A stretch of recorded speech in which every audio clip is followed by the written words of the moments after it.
Let's try another example. Let's test the following alternating series for convergence. This time we have the sum of -1 to the n times n over n squared plus 1. And the first thing we want to check is whether the limit as n goes to infinity of the positive part is 0 or not. If this is not equal to 0, we can immediately conclude that the series diverges.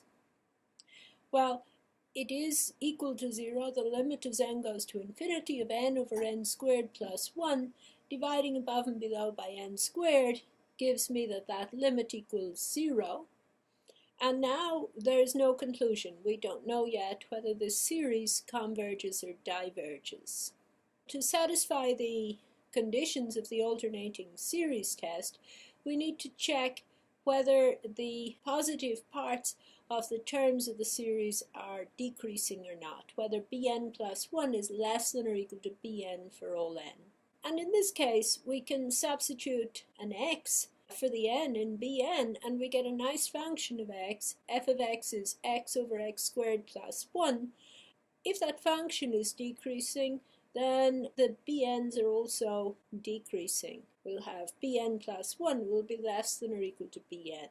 And of course, whenever we have a nice function of x, we can check whether it's decreasing or not by checking if the derivative is negative. F prime of x here is, using the quotient rule, 1 minus x squared over x squared plus 1 squared.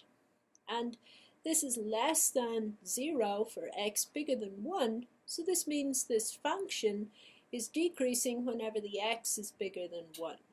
So most certainly, f of n is decreasing for n bigger than 1.